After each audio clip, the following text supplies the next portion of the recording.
Bau antiseptik adalah hal pertama yang kuingat. Bukan aroma mawar dari kebun kami, bukan pula aroma kopi pagiku, atau parfum mahal yang selalu kukenakan. Tapi bau steril yang menusuk, yang menempel di hidungku bahkan setelah aku membuka mata. Duniaku kembali dari kabut tebal berwarna abu-abu.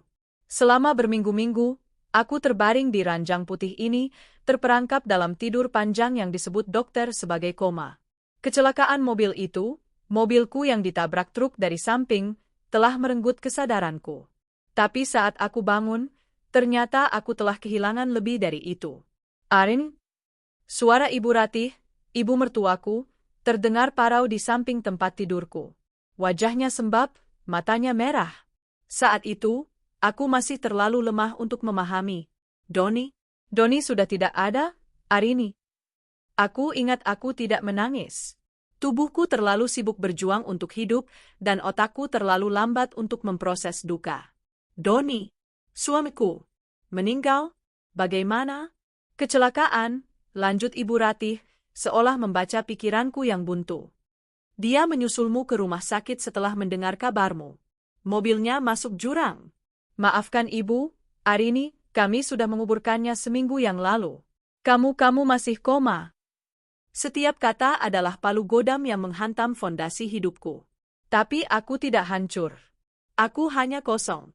Kini, tepat 40 hari telah berlalu sejak hari di mana duniaku seharusnya berakhir. 40 hari sejak aku terbangun sebagai seorang janda. Aku mematut diriku di cermin. Wajahku masih pucat, dan tubuhku beberapa kilogram lebih kurus, warisan dari masa koma yang panjang. Tapi aku sudah pulih. Setidaknya, secara fisik, dokter bilang aku adalah sebuah keajahuan. Di belakangku, di pintu kamar, putra semata wayangku, Bima, berdiri memperhatikanku. Usianya baru 6 tahun, terlalu kecil untuk mengerti konsep selamanya. Ibu sudah siap? Tanyanya pelan. Aku berbalik dan tersenyum, senyuman yang terasa kaku di otot wajahku. Sudah, sayang. Aku menggandeng tangannya yang mungil. Hari ini, untuk pertama kalinya, aku akan berziarah ke makam Doni. Suamiku dikuburkan di kota asal mertuaku, 3 jam perjalanan dari sini. Ibu Ratih yang mengatakannya. Dia bilang itu adalah wasiat Doni, ingin dikubur di dekat makam ayahnya. Sebuah wasiat yang tak pernah kudengar Doni ucapkan seumur hidupku. Bima juga tidak hadir di pemakaman itu. Ibu Ratih bilang, jangan, Arini. Dia masih terlalu kecil untuk melihat kondisinya. Jadi, hari ini adalah hari pertama bagi kami berdua. Hari di mana kami akhirnya bisa mengirim doa di depan nisannya. Ibu Ratih sudah berjanji akan menjemput kami di rumahnya dan mengantarkan kami ke pemakaman. Bima lapar? Tanyaku saat kami memasuki jalan tol. Bocah itu hanya menggeleng, matanya menatap kosong keluar jendela. Kehilangan ayahnya, sementara ibunya terbaring tak sadar, telah merenggut sebagian keceriaan dari matanya. Hatiku perih. Aku harus kuat untuknya. 1 jam sebelum mencapai rumah mertuaku, aku memutuskan untuk berhenti. Perutku benar-benar perlu diisi. Sebuah rest area yang ramai tampak di depan. Kita makan siang dulu, ya? Nanti kita bertemu Nenek Ratih, bujukku. Bima mengangguk patuh. Kami turun dari mobil. Udara siang itu terasa panas menyengat, kontras dengan pendingin mobil yang membuatku menggigil. Aku memegang erat tangan Bima, menuntunnya melewati kerumunan orang menuju area pujasera. Langkah kami terhenti. Bukan aku yang berhenti, tapi Bima. Dia menarik tanganku begitu kuat hingga aku hampir tersandung. Ibu? Suaranya bergetar. Kenapa, sayang? Bima mau ke toilet? Ibu? Dia menunjuk ke arah salah satu restoran cepat saji di seberang kami. Itu kan ayah? Jantungku serasa berhenti berdetak. Bima, ayah sudah? Itu ayah, ibu. Pekiknya, kali ini lebih keras, suaranya syarat dengan kebingungan murni seorang anak kecil. Ayah masih hidup? Ayah? Aku mengikuti arah telunjuk kecilnya. Seorang pria. Memang, posturnya mirip Doni. Punggung yang tegap, cara berjalannya yang penuh percaya diri. Dia sedang tertawa, kepalanya menoleh ke samping. Dia sedang menggandeng seorang wanita. Wanita muda, sangat cantik, dengan pakaian yang jelas mahal. Mereka tampak begitu mesra, begitu bahagia. Ayah gandengan sama tante itu, kata Bima, air mata mulai menggenang di pelupuk matanya. Kayak ayah gandeng ibu dulu. Darahku terasa mendingin. Pria itu menoleh sedikit lagi, memberi kami sepersekian detik profil wajahnya sebelum mereka menghilang di balik pintu restoran. Rahang itu, hidung itu, senyum itu, tidak mungkin. Bima, kataku, suaraku nyaris tak terdengar. Itu bukan ayah. Itu hanya orang yang mirip. Tapi itu ayah? Bima bersikeras.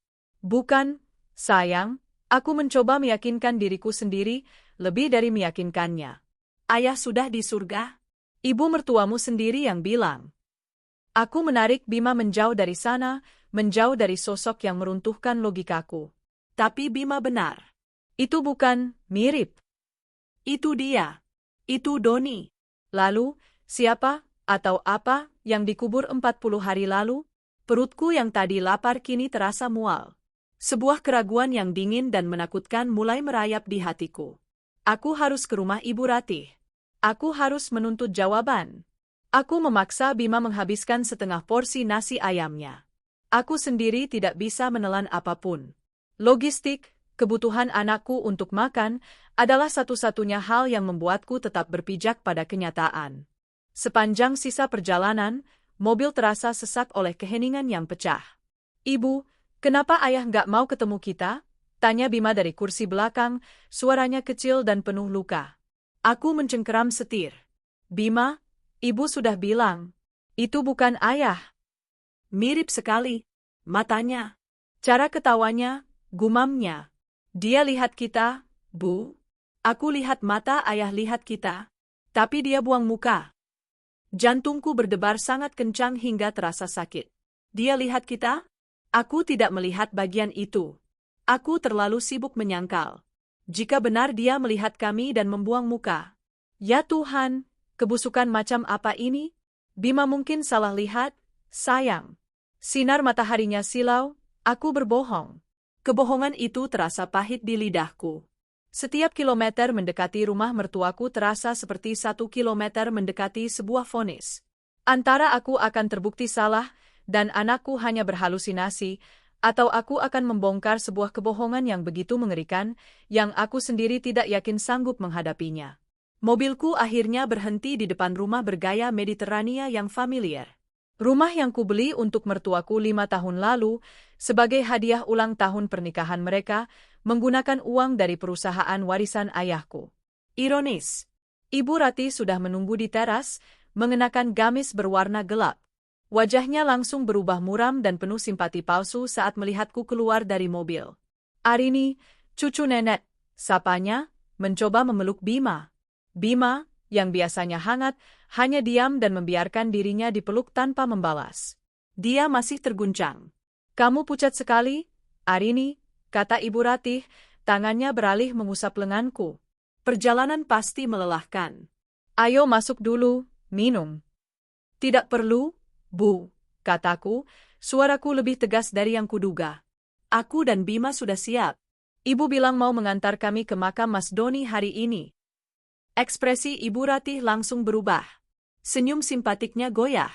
Oh, soal itu, Arini, mulainya, suaranya dibuat ragu-ragu. Sebenarnya hari ini sepertinya tidak bisa. Tidak bisa, aku mengulang, nada suaraku menajam. Kenapa? Ibu yang menentukan hari ini. Hari ke-40. Bapakmu, dia menunjuk ke dalam rumah, tiba-tiba badannya tidak enak. Ibu harus menjaganya. Lagi pula, ini sudah terlalu siang. Sudah mau asyar. Nggak baik ziarah sore-sore begini. Alasan itu terasa begitu tipis, begitu transparan. Kami bisa pergi sendiri, desakku. Ibu hanya perlu berikan alamatnya. Aku bisa pakai GPS. Jangan, nadanya meninggi, nyaris panik, sebelum dia cepat-cepat mengendalikannya. Makamnya itu pelosok, Arini. Susah dicari. Kamu nggak akan ketemu. Sudah, ya, kapan-kapan saja. Akhir pekan depan mungkin, Ibu janji Ibu antar. Rasa dingin di perutku kini berubah menjadi amarah yang membara. Penampakan di rest area tadi, ditambah alasan yang dibuat-buat ini. Sesuatu benar-benar tidak beres. Bima, kataku, mataku menatap tajam langsung ke mata Ibu Ratih. Bima melihat ayahnya di rest area tadi. Wajah Ibu Ratih memutih. Untuk sesaat, topengnya retak. Aku melihat ketakutan murni di matanya. Apa maksudmu? Desisnya. Aku juga melihatnya, Bu. Seorang pria yang persis seperti Mas Doni. Dia menggandeng perempuan muda. Bima yakin itu ayahnya. Keheningan yang menyengat menggantung di antara kami. Bima bersembunyi di belakang kakiku. Kemudian, Ibu Ratih tertawa. Tawa yang kering dan dipaksakan. Arini, katanya, menggelengkan kepala seolah aku adalah anak kecil yang bodoh. Ya ampun, Nak. Tentu saja itu bukan Doni. Itu pasti hanya orang yang mirip. Dia terlalu mirip untuk dibilang mirip, Bu. Bima sampai memanggilnya. Lalu kenapa dia tidak menoleh? Balas Ibu Ratih cepat. Karena itu bukan dia. Arini, dengar. Dia maju selangkah, suaranya kini berubah menjadi lunak dan penuh kekhawatiran. Kamu baru saja sembuh. Kamu koma hampir sebulan. Kehilangan Doni dengan cara seperti itu trauma yang sangat besar. Wajar kalau kamu mulai melihat sesuatu yang gak nyata. Kamu rindu. Dia menuduhku gila. Dia menggunakan traumaku sebagai senjata untuk membungkamku. Aku tidak gila. Ibu tidak bilang kamu gila. Ibu bilang kamu masih berduka. Masih shock. Dia menghela napas panjang. Lihat, ini buktinya. Kondisimu belum stabil. Justru karena inilah kamu tidak boleh ke makam dulu. Pamali, Arini. Orang yang kondisi mentalnya masih terguncang seperti kamu itu, kosong. Nggak baik ke tempat seperti pemakaman. Bisa-bisa kamu ketempelan. Itu adalah puncaknya. Dia tidak hanya mengelak, dia melarangku. Dia menggunakan tahayul untuk menghentikanku mencari makam suamiku sendiri. Aku menatapnya lama. Wanita yang selalu kuhormati sebagai ibuku sendiri. Kini, aku melihatnya sebagai orang asing. Seorang pembohong. Jadi, ibu tidak akan mengantarku, tanyaku dingin. Bukan tidak mau. Tapi tidak bisa hari ini. Demi kebaikanmu juga, jawabnya, wajahnya kembali dipasang topeng duka. Aku mengepalkan tanganku erat-erat. Aku tidak akan menang berdebat di sini. Tidak hari ini. Dia memegang semua kartu. Aku bahkan tidak tahu di mana suamiku dikubur. Baik, kataku singkat. Bima harus pulang. Besok dia sekolah. Loh, kok buru-buru? Nggak masuk dulu? Tanyanya, jelas kaget karena aku menyerah begitu saja. Tidak perlu. Aku juga harus istirahat. Sepertinya aku memang kelelahan. Aku membiarkannya percaya bahwa aku termakan oleh omong kosongnya. Aku berbalik, menggandeng tangan Bima dan membawanya kembali ke mobil. Hati-hati di jalan, Arini, seru Ibu Ratih dari teras. Suaranya terdengar lega. Terlalu lega? Aku tidak menjawab.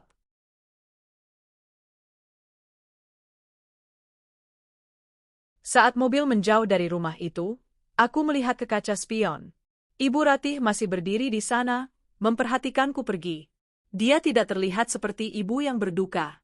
Dia terlihat seperti seorang penjaga rahasia. Ibu, nenek bohong, ya? Tanya Bima dari kursi belakang. Aku menarik napas dalam-dalam. Ibu tidak tahu, sayang. Tapi kita akan cari tahu. Perjalanan pulang terasa 2 kali lebih lama. Duka yang tadinya memenuhi hatiku kini telah menguap, digantikan oleh sesuatu yang jauh lebih gelap dan lebih berbahaya.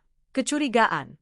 Malam itu, setelah menidurkan Bima, aku duduk sendirian di ruang kerja Doni. Aku membuka laptopku. Jika aku tidak bisa menemukan makamnya, mungkin aku bisa menemukan hal lain. Aku mulai mengetik. Aku membuka rekening bank, laporan keuangan perusahaan, semua yang bisa kuakses sebagai istrinya. Tapi aku tidak tahu harus mencari apa. Aku lelah. Aku bingung. Aku merasa dikhianati, tapi aku tidak tahu oleh siapa dan mengapa. Apakah aku benar-benar berhalusinasi? Apakah duka ini membuatku gila? Ponselku bergetar di atas meja. Sebuah notifikasi pesan masuk dari Rika, sahabatku. Tin, kamu lagi di mana? Sibuk? Aku baru saja akan mengetik balasan ketika ponselku berdering lagi. Kali ini panggilan masuk. Dari Rika. Aku menggeser tombol hijau. Halo, Rick? Arini. Ya Tuhan, Tin. Kamu nggak akan percaya ini. Suara Rika terdengar panik, nyaris histeris. Aku rasa aku baru saja melihat Mas Doni. Genggamanku pada ponsel mengerat. Di mana, Rick? Di sebuah mall di Jakarta Selatan. Aku yakin banget itu dia. Dia lagi sama perempuan, lihat ini. Sebuah pesan gambar masuk. Jantungku serasa diremas. Foto itu jelas. Diambil dari jarak yang cukup dekat. Itu Doni. Suamiku yang katanya sudah mati. Dia sedang tertawa, merangkul pinggang wanita yang sama. Wanita cantik yang kulihat di rest area. Mereka tampak seperti pasangan yang sedang dimabuk cinta. Dan di belakang mereka, di etalase toko yang mereka lewati, sebuah spanduk besar bertuliskan, Grand Opening, 18 Oktober 2025. Hari ini, foto itu adalah penegasan. Suamiku tidak mati. Ibu mertuaku berbohong. Pemakaman itu tidak pernah ada. Duniaku tidak hancur 40 hari yang lalu. Duniaku hancur sekarang. Tapi kehancuran ini tidak membawa kesedihan. Kehancuran ini membawa amarah. Getaran ponsel di tanganku terasa menjalar, mengirimkan sengatan listrik dingin langsung ke tulang punggungku. Foto itu, jelas, tidak buram, dan tidak terbantahkan. Itu Doni. Bukan hantu. Bukan ilusi yang lahir dari duka. Bukan orang yang mirip. Itu suamiku. Dia tersenyum. Senyum miring menawan yang dulu membuatku jatuh cinta. Senyum yang sama yang dia berikan padaku di altar. Kini, senyum itu dia berikan pada wanita lain, wanita muda yang tubuhnya menempel erat di sisinya seolah mereka adalah satu kesatuan. Wanita yang sama dari rest area. Arini, kamu masih di sana? Suara Rika di telepon terdengar cemas. Tin, kamu baik-baik saja? Aku menelan ludah. Ludahku terasa seperti pecahan kaca. Aku baik-baik saja, kataku, dan aku terkejut mendengar betapa tenangnya suaraku. Tidak ada air mata. Tidak ada histeria. Api kesedihan yang membakarku selama 40 hari terakhir, padam. Dalam sekejap, api itu mati, digantikan oleh sesuatu yang jauh lebih dingin dan lebih pekat. Amarah sedingin es. Di mana ini, Rick? Tanyaku. Plaza Senayan. Restoran di lantai atas. Aku lagi makan malam sama klien, terus aku lihat dia. Aku sumpah, Tin, aku kira aku salah lihat. Tapi dia lewat persis di sebelah mejaku. Itu Mas Doni. Baunya parfumnya, itu dia. Tentu saja. Parfum mahal yang selalu kubelikan untuknya. Dia lihat kamu? Aku nggak tahu. Aku langsung buang muka, pura-pura lihat ponsel. Aku takut, Tin. Aku gemetar. Ini artinya apa? Apa Mas Doni enggak? Dia tidak meninggal, Rick, kataku datar. Hening di seberang sana. Rika terlalu kaget untuk merespons. Rika, dengarkan aku. Aku beralih ke mode yang bahkan tidak kukenali, sebuah sisi diriku yang terasah oleh adrenalin dan pengkhianatan. Ini sangat penting. Jangan dekati dia. Jangan hubungi dia. Jangan bilang siapapun, maksudku siapapun, tentang ini. Kamu mengerti? Tapi, Tin, apa kamu masih di sana? Masih. Mereka baru saja duduk. Di area outdoor. Ambil satu foto lagi, jika kamu bisa. Foto yang jelas wajah perempuannya. Tapi jangan sampai ketahuan. Setelah itu, segera pergi dari sana. Pulang. Hapus foto itu dari galeri, terkirim MU. Jangan simpan dimanapun kecuali di chat kita. Aku akan mengurusnya. Arini, ini gila? Aku tahu. Lakukan saja. Aku berhutang padamu, Reed. Aku harus tutup teleponnya. Aku tidak menunggu jawabannya. Aku mematikan sambungan dan meletakkan ponsel di atas meja. Tanganku tidak gemetar. Aku stabil. Aku berjalan ke kamar Bima. Putraku tertidur pulpulas, memeluk dinosaurus hijaunya. Nafasnya teratur. Dia adalah satu-satunya hal yang nyata di dunia yang baru saja terbalik ini. Wajah polosnya adalah Sohku. Mereka telah merampok anak ini. Mereka merampok ayahnya, merampok warisannya, dan mencoba merampok ibunya. Aku kembali ke ruang kerja Doni. Tidak, ini ruang kerjaku. Selalu menjadi ruang kerjaku, di rumah yang kubeli dengan uangku. Aku duduk di depan laptop. Tadi malam, aku mencari tanpa arah, tersesat dalam kabut duka. Malam ini, aku mencari dengan tujuan. Aku seorang pemburu. Pura-pura mati, gumamku. Skenario itu mulai terbentuk di kepalaku. Seseorang tidak pura-pura mati tanpa alasan. Seseorang pura-pura mati untuk lari dari sesuatu, atau lari dengan sesuatu. Doni lari denganku. Dengan uangku. Dengan perusahaanku. Aku membuka portal perbankan. Yang pertama, rekening bersama kami. Seperti dugaanku, isinya nyaris kosong. Hanya tersisa beberapa juta, uang yang dengan murah hati, dia tinggalkan untuk janda dan anaknya. Aku melacak riwayat transaksi. 1 minggu sebelum kecelakaanku. Ada penarikan besar-besaran. Puluhan transfer, masing-masing di bawah batas nominal yang memerlukan persetujuan ganda, dialirkan selama 3 hari berturut-turut. Tujuannya? Sebuah rekening atas nama yang tidak kukenali. Siapa kamu? Gumamku, mengetik nama itu ke mesin pencari. Tidak ada. Rekening pribadi. Mungkin milik si wanita muda itu. Gunditnya. Ini uang receh. Aku tahu di mana uang yang sebenarnya berada. Aku masuk ke sistem keuangan PT Warisan Jaya. Perusahaan yang didirikan ayahku, yang kuwarisi sepenuhnya saat beliau meninggal. Aku mengangkat Doni sebagai CEO 5 tahun lalu, percaya bahwa dia akan mengelolanya dengan cinta yang sama sepertiku. Betapa bodohnya? Jantungku berdebar kencang saat aku membuka laporan arus kas kuartal terakhir. Di sana, seperti lubang hitam raksasa yang menyedot segalanya. Sebuah pembayaran tunggal yang sangat besar, tercatat sebagai biaya akuisisi aset, cabang Surabaya. Aku tidak pernah menyetujui akuisisi apapun di Surabaya. Aku mengklik detailnya. Pembayaran itu ditransfer ke sebuah nama perusahaan, PT Mentari Baru Sejahtera. Aku menahan napas. Aku mencari nama perusahaan itu di Direktori Bisnis Nasional. Terdaftar. 3 bulan lalu. Direktur Utama, nama yang asing. Pemegang saham pengendali, sebuah perusahaan induk yang terdaftar di luar negeri, di surga pajak yang terkenal. Ini adalah pencurian yang canggih. Bukan sekadar mencomot uang dari kas. Ini adalah pengalihan aset yang terencana. Doni telah menjual bagian paling menguntungkan dari perusahaanku, divisi manufaktur di luar kota, ke perusahaan cangkang yang dia ciptakan sendiri. Tapi bagaimana? Penjualan aset sebesar itu membutuhkan persetujuan dewan dan tanda tangan dariku sebagai pemilik utama. Aku menggali lebih dalam, masuk ke server dokumen legal internal. Dan di sanalah aku menemukannya. Sebuah folder terenkripsi berjudul kontingensi. Di dalamnya hanya ada 1 dokumen.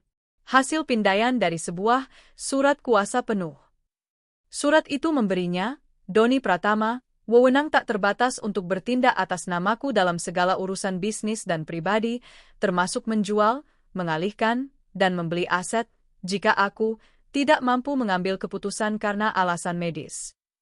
Di bagian bawah, ada tanda tanganku. Tanda tangan yang tidak pernah kububuhkan. Tanggalnya, 2 hari setelah aku masuk rumah sakit, 2 hari setelah aku dinyatakan koma. Dia tidak memalsukan tanda tanganku di dokumen penjualan. Dia memalsukan 1 dokumen, surat kuasa, yang memberinya kekuatan untuk menandatangani semuanya. Aku bersandar di kursi. Ruangan terasa berputar. Kecelakaan itu. Dia pasti sudah merencanakan ini jauh-jauh hari. Menciptakan perusahaan cangkang, menyiapkan dokumen palsu. Dia hanya butuh 1 hal, aku harus menyingkir. Aku harus, tidak mampu, secara medis. Kecelakaanku, apakah itu benar-benar kecelakaan? Sebuah truk menabrakku dari samping di perempatan yang sepi. Sopirnya kabur. Polisi tidak pernah menemukannya. Darahku mendingin. Aku tidak hanya menikah dengan seorang pencuri. Aku mungkin menikah dengan seorang calon pembunuh. Dan koma adalah kesempatan emasnya. Saat aku terbaring tak berdaya, berjuang antara hidup dan mati, suamiku sedang sibuk membubuhkan stempel di dokumen-dokumen, menguras rekeningku, dan mengalihkan kepemilikan perusahaan ayahku ke tangannya sendiri. Dan dia butuh sebuah akhir. Jika aku bangun, rencananya akan gagal. Dia akan masuk penjara. Jadi, dia harus menghilang. Tapi bagaimana cara menghilang tanpa dicari? Kematian. Kematian adalah jalan keluar yang sempurna. Kecelakaan, susulan yang tragis saat bergegas, menemuiku di rumah sakit. Sebuah cerita yang menyentuh. Seorang suami yang setia sampai akhir. Tidak akan ada polisi yang mencari orang mati.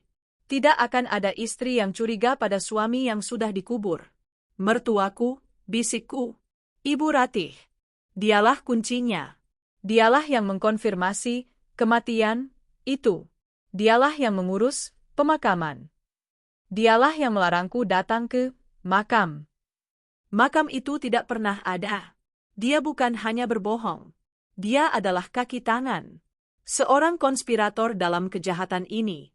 Rumah yang kubelikan untuknya, mobil yang kuberikan, semua kebaikan hatiku dibalas dengan pengkhianatan paling busuk. Mereka bekerja sama. Ibu dan anak. Menghancurkanku dari dalam. Mereka mengira aku hancur. Mereka mengira aku adalah janda lemah yang patah hati, bingung, dan masih belum pulih benar. Ibu Ratih sendiri yang bilang aku kosong dan labil. Mereka ingin aku percaya bahwa aku gila. Ponselku bergetar. Pesan dari Rika. Satu foto lagi. Kali ini lebih jelas. Wajah si wanita. Muda, mungkin pertengahan 20-an. Cantik sekali. Dan di jarinya, sebuah cincin berlian. Cincin yang sangat kukenali. Cincin pertunangan milik ibuku, yang kuberikan pada Doni untuk disimpan. Untuk Bima, jika dia menikah nanti, kataku waktu itu. Dia memberikannya pada pelakor itu. Aku menutup laptop. Aku tidak merasakan apa-apa. Tidak ada sakit hati. Tidak ada air mata. Yang ada hanya hamparan es yang tenang di dalam dadaku. Mereka telah melakukan satu kesalahan fatal. Mereka mengira aku bodoh. Mereka pikir aku akan diam saja. Mereka pikir aku akan menangisi nisan kosong selamanya. Aku berdiri dan berjalan ke kamar mandi. Aku menatap bayanganku di cermin. Wajah pucat seorang janda. Mata yang sembab. Kau ingin aku berduka? Bisikku pada bayangan itu. Baik.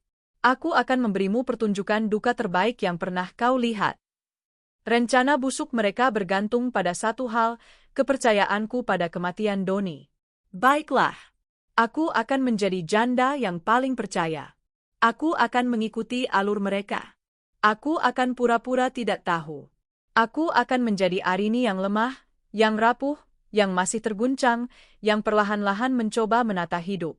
Sementara di balik layar, aku akan mengurus semuanya. Aku akan mengambil kembali apa yang menjadi milikku. Aku akan mengambil kembali perusahaan ayahku. Dan rumah mertuaku yang kubeli, akan kuambil kembali. Rumah mewah yang mereka tinggali sekarang, yang jelas dibeli dengan uangku, akan kusita. Dan perceraian? Oh, tentu. Aku tidak bisa menceraikan orang yang mati. Tapi aku bisa menceraikan seorang penipu ulung. Aku mengambil ponselku dan mengetik sebuah nama di kontak. Farid Gunawan. Pengacara korporat terganas di Jakarta. Kami pernah bertemu di sebuah acara amal. Aku belum akan meneleponnya. Belum. Besok pagi, tugasku yang pertama adalah menelepon Ibu Ratih. Aku akan menangis. Aku akan meminta maaf karena sudah bersikap emosional. Aku akan bilang aku pasti salah lihat. Aku akan bilang bahwa duka ini membuatku berhalusinasi. Aku akan memohon padanya untuk mengantarku ke makam Doni akhir pekan ini, karena aku sangat perlu mendoakannya. Permainan telah dimulai. Mereka mungkin yang memulainya, tapi aku yang akan mengakhirinya. Pagi datang bukan dengan kehangatan, tapi dengan kejernihan yang menusuk. Aku tidak tidur. Aku menghabiskan malam di ruang kerja, memetakan jaring laba-laba pengkhianatan suamiku. Setiap jam, kemarahanku tidak mendingin, Ia justru mengkristal, berubah dari emosi yang meledak-ledak menjadi sebilah pedang yang ditempa dalam es. Pukul 5:30 pagi. Bima masih tertidur. Matahari bahkan belum sepenuhnya terbit. Inilah saatnya. Aku mengambil ponselku. Jari-jariku menekan nomor Ibu Ratih. Aku menarik napas dalam-dalam, memanggil semua kelemahan, semua keputusasaan, semua citra, Arini yang patah hati, yang mereka ciptakan untukku. Aku harus menjadi dia. Nada sambung berbunyi 2 kali. Halo? Assalamualaikum? Arini? Suara Ibu Ratih terdengar serak, khas orang baru bangun tidur. Dan aku hancur. Aku membiarkan suaraku pecah. Aku membiarkan isak tangis yang kupaksakan mengambil alih. Ibu, maafkan Arini. Maafkan Arini, Bu. Hening sejenak di seberang sana. Aku bisa membayangkan keningnya berkerut, bingung, lalu perlahan puas. Astagfirullah, Arini, ada apa, Nak? Kenapa kamu menangis pagi-pagi begini? Suaranya kini penuh dengan kekhawatiran yang palsu. Arini, Malu, Bu, isakku. kejadian kemarin. Aku nggak tahu apa yang merasuki aku. Aku pasti sudah gila. Maaf sudah menuduh ibu yang bukan-bukan. Sudah, katanya, nadanya menenangkan, seperti seseorang yang menenangkan anjing yang terlalu banyak menggonggong. Ibu mengerti. Ibu paham sekali. Kamu itu masih syok, Nak? Kehilangan Mas Doni itu berat. Apalagi kamu nggak sempat melihatnya untuk yang terakhir kali. Benar, Bu. Itu yang bikin Arini jadi seperti ini. Aku melanjutkan skenarku, memakan umpannya. Arini nggak lihat jenazahnya. Arini nggak ikut mengubur. Jadi otak Arini ini nggak mau terima, Bu. Arini terus berhalusinasi. Bima juga jadi ikut-ikutan. Kasihan Bima, Bu. Dia pasti bingung. Nah, itu kamu sadar, katanya, kini nada superioritasnya mulai terdengar. Makanya ibu bilang kemarin, kamu itu belum kuat. Kamu harus banyak istirahat, banyak berdoa. Jangan terlalu dipikirkan. Iya, Bu. Arini tahu. Tapi Arini rasa, Arini nggak akan bisa sembuh kalau Arini belum lihat makamnya. Aku memohon. Arini harus kirim doa di sana. Arini harus pegang nisannya. Supaya hati Arini, supaya otak Arini bisa terima. Aku menambahkan isakan yang lebih dalam. Arini mohon, Bu. Tolong antar Arini akhir pekan ini. Sabtu. Arini mohon. Arini butuh ini untuk sembuh. Demi Bima, Bu. Keheningan di seberang sana berlangsung beberapa detik. Aku tahu dia sedang menimbang-nimbang. Dia takut aku curiga lagi. Tapi permohonanku yang menyedihkan, yang menyalahkan diriku sendiri atas halusinasi, itu adalah apa yang ingin dia dengar. Aku telah mengkonfirmasi narasinya. Aku rapuh. Aku labil. Aku tidak berbahaya. Ya sudah, akhirnya dia berkata, dengan helaan napas panjang yang dibuat-buat. Kalau itu memang bisa bikin kamu lebih tenang, baiklah. Hari Sabtu pagi kita ke sana. Tapi kamu janji, ya? Setelah ini kamu harus ikhlas. Kasihan Doni di sana kalau kamu menangis terus. Jantungku berdebar kencang. Kena kau? Iya, Bu. Terima kasih, Bu. Terima kasih banyak, kataku, masih dengan suara tangis. Arini janji. Setelah ini Arini akan ikhlas. Ya sudah. Sekarang kamu tenang, ya. Siapkan Bima sekolah. Nanti ibu telepon lagi. Iya, Bu. Assalamualaikum. Waalaikumsalam. Sambungan terputus. Aku meletakkan ponsel di meja. Aku tidak mengusap air mata, karena memang tidak ada. Pertunjukan selesai. Aku menatap laptopku, di mana foto Doni dan pelakornya masih terpampang. Akhir pekan ini, bisikku pada foto itu. Aku akan berziarah ke makam palsumu. Fase pertama selesai. Sekarang, fase kedua, aku membangunkan Bima, memandikannya, membuatkannya sarapan, dan mengantarkannya ke sekolah. Rutinitas normal itu terasa surreal. Aku adalah seorang ibu yang menyiapkan bekal roti isi coklat untuk anaknya, Sementara di dalam kepalaku, aku merencanakan perang korporat dan kriminal. Ibu nanti jemput, ya? Kataku sambil mencium keningnya di gerbang sekolah. Ibu masih sedih? Tanyanya polos. Aku memaksakan senyum. Ibu sudah lebih baik, sayang. Ibu janji, semuanya akan baik-baik saja. Setelah mobil Bima menghilang di dalam gerbang sekolah, senyumku langsung lenyap. Aku tidak pulang. Aku mengemudi ke sebuah mall kecil di pinggir kota, masuk ke toko elektronik, dan membeli sebuah ponsel baru, ponsel murah sekali pakai, dan kartu SIM prabayar. Aku duduk di mobilku di area parkir yang sepi. Aku tidak akan menggunakan ponsel pribadiku. Tidak lagi. Aku tidak tahu seberapa jauh Doni melacakku. Apakah mobilku dipasangi pelacak? Apakah ponselku disadap? Aku tidak akan mengambil risiko. Aku menyalakan ponsel baru itu. Jaringan terhubung. Aku mengetik nama, Farid Gunawan, SH. Aku tidak menelepon nomor kantornya. Aku mencari nomor pribadinya, yang pernah dia berikan di kartu namanya 3 tahun lalu saat kami bertemu di acara lelang amal. Aku masih menyimpannya. Seorang pengacara seperti dia adalah koneksi yang tidak boleh kau buang. Aku mengetik pesan. Bapak Farid, ini Arini Wijaya. Kita pernah bertemu di acara Harapan Bangsa 2022. Saya mengalami masalah hukum korporat yang sangat mendesak dan sensitif. Saya butuh konsultasi rahasia secepatnya. Ini nomor sementara saya. Aku menekan kirim. Jantungku berdebar lebih kencang daripada saat menelepon Ibu Ratih. Ini nyata. Ini adalah langkah pertama untuk mengambil kembali hidupku. Tidak sampai 5 menit, ponsel baru itu bergetar. Balasan dari Farid. Singkat dan profesional. Ibu Arini, saya ingat. Saya sedang dalam perjalanan ke pengadilan. Bisakah kita bertemu jam 2 siang ini? Di ruang privat Kopitiam, Hotel Majapahit.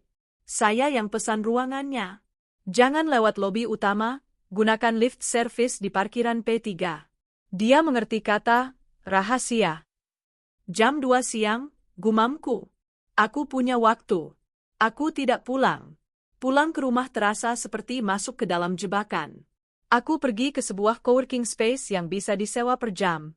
Aku menyewa bilik pribadi, menghubungkan laptopku ke wifi mereka yang aman, dan mulai bekerja. Aku mengunduh semuanya. Setiap laporan keuangan PT Warisan Jaya selama setahun terakhir. Setiap detail transfer ke PT Mentari Baru Sejahtera. Dokumen pindaian, surat kuasa, palsu itu. Riwayat rekening bank bersama kami. Foto-foto dari Rika. Bahkan rekaman dashcam mobilku dari hari kecelakaan, aku baru ingat aku memilikinya. Aku menyimpannya di cloud storage yang terpisah. Aku mencari nama, PT Mentari Baru Sejahtera. Tidak ada situs web, tidak ada jejak digital, selain pendaftaran perusahaan. Perusahaan cangkang murni. Lalu aku mencari nama wanita itu. Aku tidak tahu namanya, jadi aku melakukan pencarian gambar terbalik menggunakan foto yang Rika kirimkan.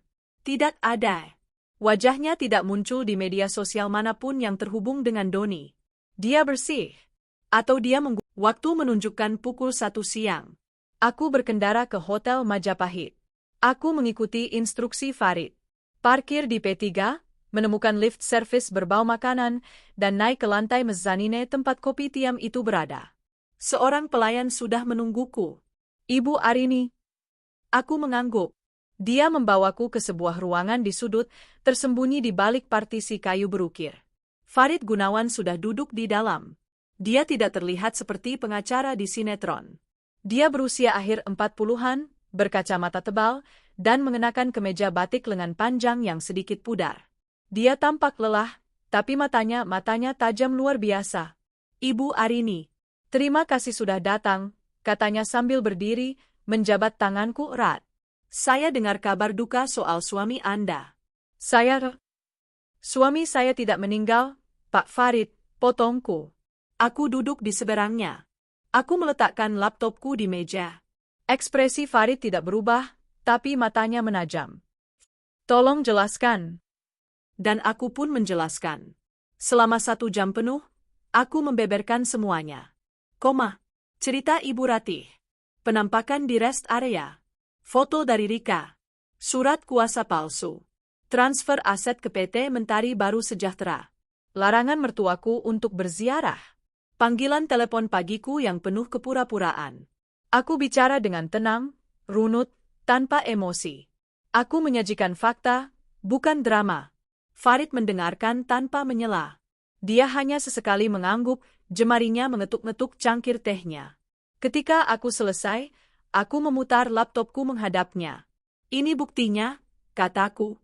Ini pindaian surat kuasa, tertanggal 2 hari setelah saya koma. Ini laporan transfer aset. Dan ini, aku mengklik file foto. Ini suami saya, Doni, dan wanita selingkuhannya, diambil tadi malam. Farid menatap layar. Dia menzoom foto surat kuasa itu, meneliti tanda tanganku. Dia menatap foto Doni. Lama dia terdiam. Akhirnya, dia bersandar di kursinya dan menghela napas panjang. Ibu Arini, katanya, suaranya kini tidak lagi lelah, melainkan bergetar karena sesuatu yang mirip antusiasme profesional. Ini bukan sekadar masalah hukum korporat. Ini adalah konspirasi kriminal tingkat tinggi.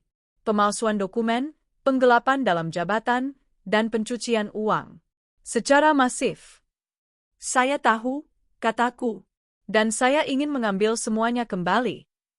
Bagus, senyum tipis tersungging di bibirnya. Karena jika ibu hanya ingin menangis, saya akan merekomendasikan terapis. Tapi jika ibu ingin berperang, saya adalah orang yang tepat. Dia beralih ke mode kerja. Oke, ini rencana kita. Kita punya 2 medan perang, perdata dan pidana. Dan kita harus menyerang keduanya secara bersamaan, tapi dengan strategi yang berbeda. Dia mengangkat satu jari. 1. Perdata. Ini prioritas utama. Kita harus membatalkan surat kuasa itu. Itu adalah buah dari pohon beracun. Jika surat itu batal, semua transaksi yang dibuat menggunakannya, termasuk penjualan aset ke PT Mentari, otomatis batal demi hukum. Bagaimana cara membatalkannya? Tanyaku. Mudah. Kita gugat ke pengadilan. Bukti kita sangat kuat. Kita punya rekam medis ibu yang menyatakan ibu non-compos mentis, tidak sadar, saat dokumen itu ditandatangani. Kita akan lampirkan kesaksian dokter. Hakim akan membatalkannya dalam 1-2 sidang. Tapi itu butuh waktu, kataku. Benar. Dan selama proses itu, Doni bisa memindahkan asetnya lagi, mengalirkannya dari PT Mentari ke perusahaan cangkang lain. Karena itu, dia mengangkat jari kedua, kita akan mengajukan sita jaminan atau konservatoir beslat. Bersamaan dengan gugatan, kita minta pengadilan untuk membekukan semua aset atas nama PT Mentari Baru Sejahtera dan atas nama Doni Pratama pribadi. Dia tidak akan bisa menjual, memindahkan, atau menarik sepeser pun sampai kasus ini selesai. Rasa lega yang luar biasa menjalari tubuhku. Bekukan dia, bisikku. Tepat. Jari ketiga, pidana. Pemalsuan tanda tangan. Ini kejahatan murni. Kita akan laporkan ini ke polisi. Tapi kita akan menahan laporan ini. Aku menatapnya bingung. Kenapa? Guncangan dan kengerian, kata Farid. Kita tidak ingin memberinya peringatan. Jika kita lapor polisi sekarang, dia akan dipanggil sebagai saksi. Dia akan tahu kita bergerak. Tidak. Kita kumpulkan semua amunisi dulu. Kita siapkan gugatan perdata dan sita jaminan secara diam-diam. Minggu depan, saat semua sudah terdaftar di pengadilan, juru sita akan datang ke kantornya, ke rumah barunya, ke banknya, dan menyerahkan surat pembekuan aset. Saat itu juga, di hari yang sama, tim saya akan memasukkan laporan pidana ke Mabes Polri. Dia tersenyum dingin. Dia akan bangun di pagi hari sebagai miliarder, dan tidur di malam hari sebagai target sita aset dan buronan polisi. Surga mereka akan jadi neraka dalam hitungan jam. Itu persis seperti yang kuinginkan. Ada lagi, kataku, perceraian. Saya ingin menceraikannya. Tentu saja, kata Farid. Kita akan masukkan gugatan cerai di hari yang sama. Alasannya, perzinahan dan penelantaran ekonomi. Dengan bukti foto itu dan penggelapan ini, Ibu akan dapat hak asuh penuh atas Bima dan pembagian harta yang pada dasarnya ibu akan mengambil kembali semua yang memang milik ibu. Rumah mertuaku, tambahku. Itu atas namaku. Aku membelikannya untuk mereka. Kita akan mengurus surat pengosongannya, kata Farid enteng. Itu properti ibu. Ibu berhak menjualnya atau mengusir penyewa yang tidak ibu inginkan. Dan mereka, secara teknis, adalah penyewa yang tidak membayar. Aku mengangguk. Semuanya terpetakan. Sekarang, kata Farid, kita butuh dua hal. Pertama, saya butuh surat kuasa resmi dari ibu. Yang asli. Untuk mewakili ibu dalam semua urusan ini. Tim saya akan siapkan. Kedua, lanjutnya, kita perlu tahu siapa wanita ini. Dan di mana mereka tinggal. Jurusita tidak bisa membekukan aset jika dia tidak tahu harus pergi kemana. Saya sudah mencarinya. Tidak ketemu. Jangan khawatir. Farid mengeluarkan ponselnya, bukan yang di atas meja, tapi ponsel lain dari saku jasnya. Dia menelepon seseorang. Bram, ini saya. Saya ada pekerjaan. High priority. Saya kirimkan foto target sekarang. Saya mau nama, alamat, nomor KTP, riwayat keluarga, dan alamat tempat tinggalnya saat ini bersama pasangannya. Saya mau semua itu di meja saya dalam 48 jam. Tagihan seperti biasa. Dia menutup telepon. Bram adalah yang terbaik. Dia bisa menemukan hantu. Kirimkan foto itu ke nomor saya yang ini. Aku mengirimkan foto dari Rika ke Farid. Selesai, katanya. Sekarang, Ibu Arini bagian terberat untuk Ibu. Selama 3-4 hari ke depan, selagi saya dan Bram bekerja, Ibu harus normal. Apa maksudnya? Jadilah janda yang berduka. Telepon mertua ibu. Nangis kalau perlu. Lanjutkan rencana ziarah hari Sabtu. Pergi ke sana. Lihat apa yang mereka tunjukkan. Kuburan kosong? Nisan tanpa nama? Catat semuanya. Bersikaplah lemah. Bersikaplah rapuh. Jangan sampai mereka curiga ibu sedang menemui saya. Mereka harus percaya ibu 100% termakan kebohongan mereka. Bisakah ibu melakukannya?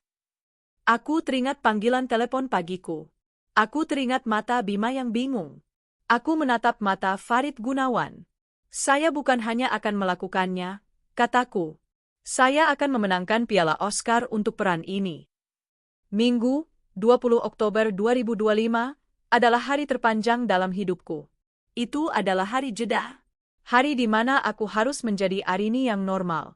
Aku mengajak Bima ke taman bermain, membelikannya es krim, dan membacakan 3 buku cerita sebelum tidur.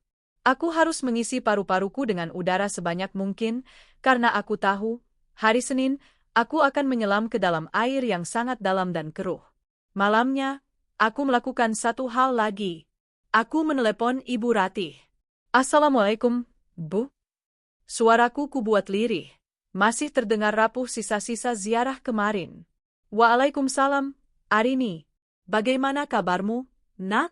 Sudah lebih baik, tanyanya, nada suaranya persis seperti yang kubayangkan, merendahkan, namun penuh perhatian. Alhamdulillah, Bu, jawabku. Arini cuma mau bilang terima kasih.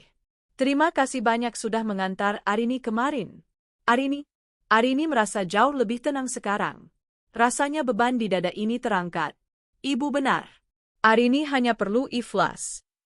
Di seberang sana, aku bisa mendengar helaan napas lega yang tidak dia sembunyikan. Syukurlah kalau begitu, Nak. Itu yang ingin ibu dengar. Hidup harus jalan terus, kan? Kasihan Bima. Iya, Bu. Arini akan mulai menata hidup lagi. Mungkin Arini akan mulai melihat-lihat perusahaan lagi pelan-pelan, kataku, sengaja melempar umpan. Oh, nadanya sedikit menajam. Jangan buru-buru, Arini. Kamu itu baru sembuh. Soal perusahaan, bukankah Doni sudah mengurus semuanya? Dia sudah menginvestasikan asetnya di Surabaya itu, kan? Biarkan saja berjalan. Kamu fokus saja sama Bima. Bingo. Dia tahu soal investasi itu. Dia tahu segalanya. Iya, Bu. Ibu benar. Arini akan fokus ke Bima saja. Bagus, Nak. Sudah, ya. Kamu istirahat.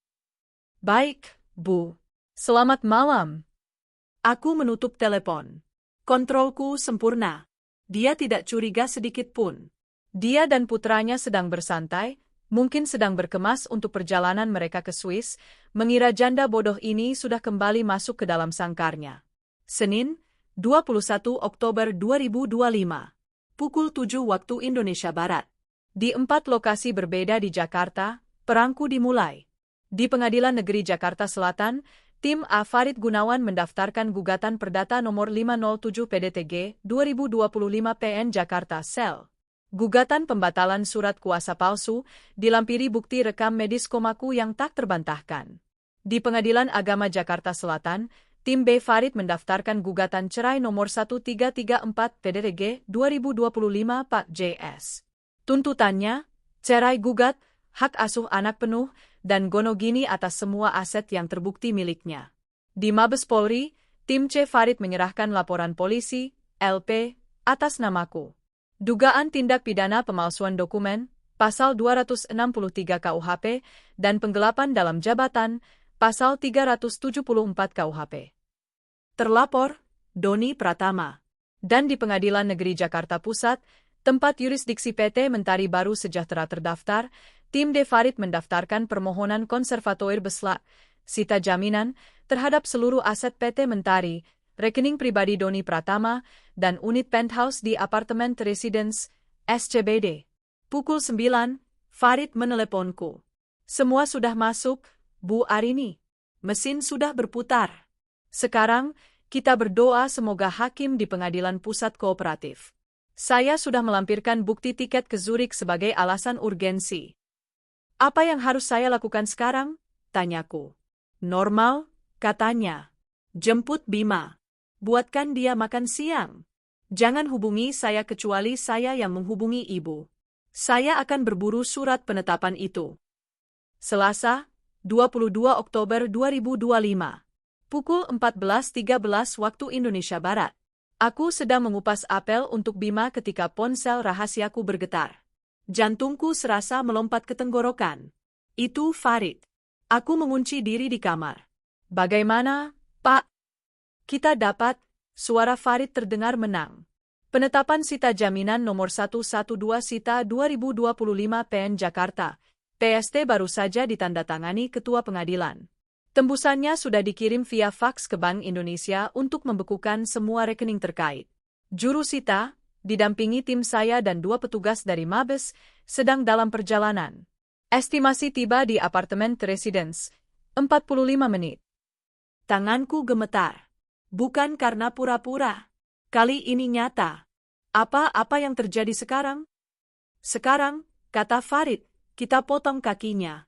Pukul 14.30, semua rekening atas nama Doni Pratama dan PT Mentari Baru Sejahtera di seluruh Indonesia akan dibekukan.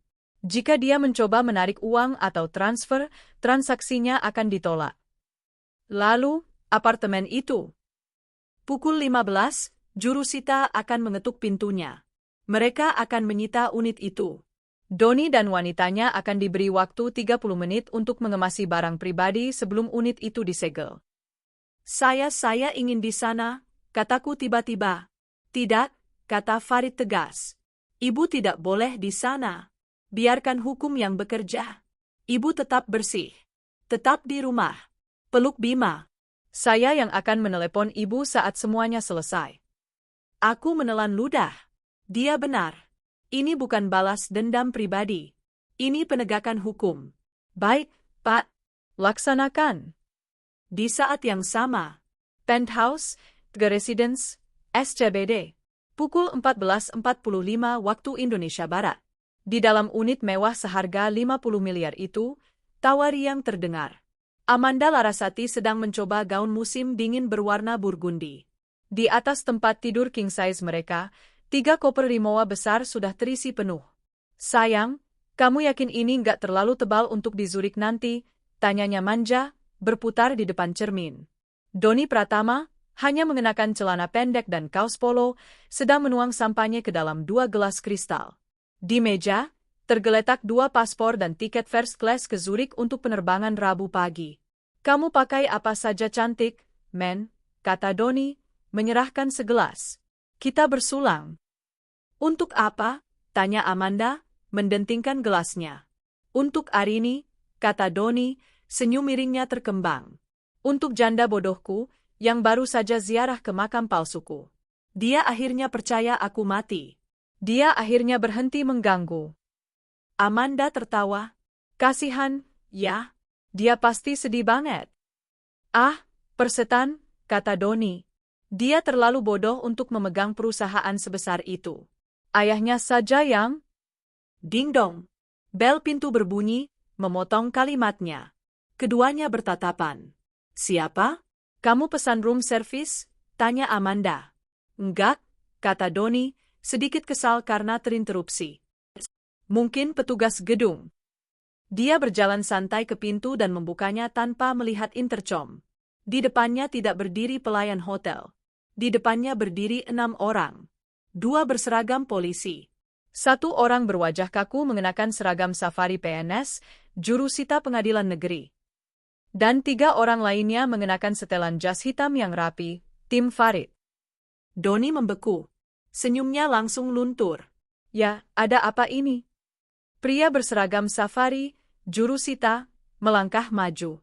Dia memegang sebuah map besar. Selamat sore. Apa benar ini kediaman saudara Donnie Pratama? Saya sendiri. Ada apa? Jantung Donnie mulai berdebar. Jurusita itu membuka mapnya dan mulai membaca dengan suara datar dan keras, seolah tidak peduli dengan kemewahan di sekelilingnya. Berdasarkan penetapan Sita Jaminan Pengadilan Negeri Jakarta Pusat, nomor 112 Sita 2025 PN Jakarta PST, tertanggal 22 Oktober 2025, dalam perkara gugatan perdata antara penggugat, Arini Wijaya, melawan tergugat, Donnie Pratama dan PT Mentari Baru Sejahtera. Arin? Donnie memucat. Dia tidak salah dengar.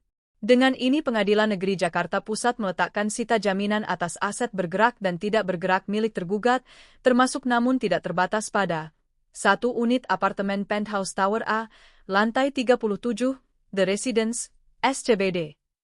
Tunggu. Ini salah, teriak Donnie, berusaha menutup pintu. Seorang polisi menahan pintu itu dengan tangannya. Mohon tenang, Pak. Jurusita sedang menjalankan tugasnya. Ini nggak mungkin. Istri saya, dia pikir saya sudah mati. Istri Anda sangat tahu Anda masih hidup, Pak Donnie, salah satu pengacara dari tim Farid melangkah maju. Namanya Harry. Perkenalkan, kami dari kantor hukum Farid Gunawan Associates, kuasa hukum dari Ibu Arini Wijaya. Wajah Donnie berubah dari pucat menjadi merah padam. Penipu. Kalian pasti ditipu.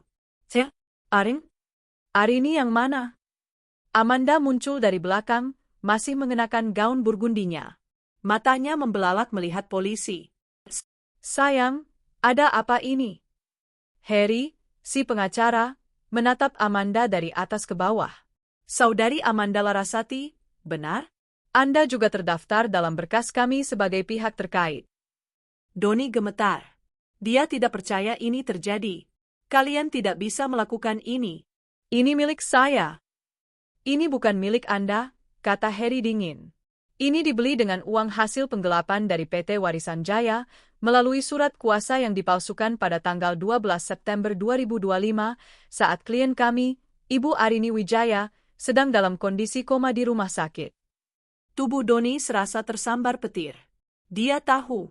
Saudara Donnie, Saudari Amanda, jurusita kembali mengambil alih.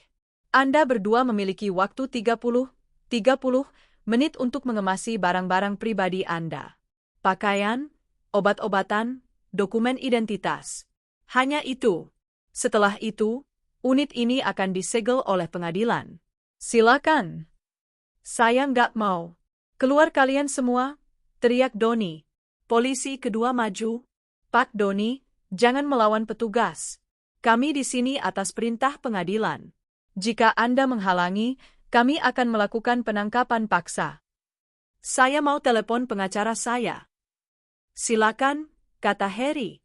Telepon dari luar apartemen ini. Waktu Anda dimulai sekarang.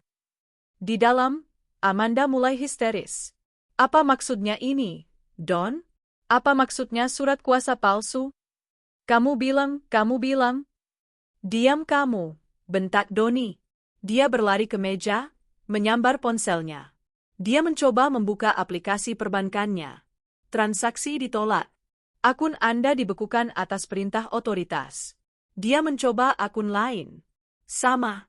Dia mencoba akun PT Mentari. Sama. Semua uangnya, ratusan miliar, hilang. Beku. Enggak. Doni jatuh terduduk di sofa sutra itu. Dia tidak bisa pergi ke Swiss. Dia tidak bisa pergi kemana-mana. Dia tidak punya uang sepeser pun.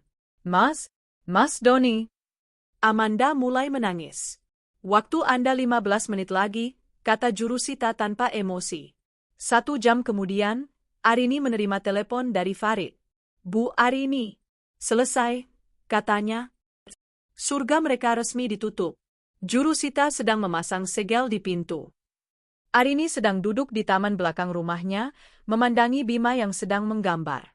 Dia menutup matanya. Bagaimana reaksinya? Tanyanya pelan. Persis seperti yang kita duga. Shock, tidak percaya, lalu panik. Terutama saat dia sadar semua rekeningnya dibekukan. Lalu di mana mereka sekarang? Terakhir tim saya lihat, mereka berdua duduk di lobi apartemen, dikelilingi 3 koper mereka, tampak seperti 2 gelandangan mewah. Mereka diusir oleh keamanan lobi karena membuat keributan. Selamat, Bu Arini. Langkah pertama selesai. Arini mengakhiri panggilan. Dia mengambil napas dalam-dalam. Udara sore itu terasa begitu segar, begitu bersih.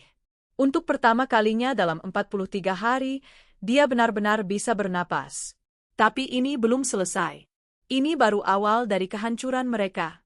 Rabu, 23 Oktober 2025. Pukul 9 waktu Indonesia Barat. Sementara Doni dan Amanda menghabiskan malam pertama mereka sebagai gelandangan miliarder, terpaksa menyewa kamar motel kumuh di pinggir kota secara tunai menggunakan sisa uang di dompet Amanda, Ibu Rati sedang menikmati paginya. Dia duduk di teras rumahnya yang nyaman, rumah yang dibelikan Arini untuknya. Dia baru saja selesai senam pagi. Secangkir teh melati hangat mengepul di meja kecil di sampingnya. Dia merasa damai. Dia telah berhasil. Dia telah membantu putranya mengamankan masa depannya, dan dia telah berhasil menjinakkan menantunya yang malang itu. Ziarah hari Sabtu adalah bukti kesuksesannya. Arini sudah pasrah. Dia baru saja akan menelepon Doni, mungkin untuk menanyakan kabar persiapannya ke Swiss, ketika sebuah sedan mewah berwarna hitam berhenti tepat di depan gerbang rumahnya. Ibu Ratih mengerutkan kening. Itu bukan mobil Arini. 3 orang pria dan 1 wanita, semua berpakaian rapi, turun dari mobil. Mereka membuka gerbang, yang tidak terkunci, dan berjalan lurus ke arah terasnya dengan penuh percaya diri. Permisi, selamat pagi, sapa salah satu pria, yang tampak paling senior. Dia tersenyum sopan. Pagi. Cari siapa? Ya, tanya Ibu Ratih, sedikit waspada. Apa benar ini kediaman yang tercatat atas nama Ibu Arini Wijaya? Tanya pria itu. Jantung Ibu Ratih berdebar sedikit. Ini rumah saya. Tapi, ya, sertifikatnya memang masih atas nama Arini. Dia menantu saya. Ada apa? Ah, syukurlah kalau begitu, pria itu tersenyum lebih lebar. Perkenalkan, saya Bapak Hendra, dan ini istri saya, Santi. Kami ke sini atas nama Ibu Arini. Ah, pikir Ibu Ratih, mungkin Arini mengirim orang untuk mengurus sesuatu. Begini, Bu, lanjut Pak Hendra. Kami hanya ingin mengkonfirmasi. Kami baru saja menyelesaikan akta jual beli, AJB, dengan Ibu Arini kemarin sore. Kami telah membeli properti ini. Cangkir teh di tangan Ibu Ratih terhenti di udara. Apa? Membeli? Ulangnya, tawa gugup keluar dari tenggorokannya. Ah, Bapak salah. Nggak mungkin.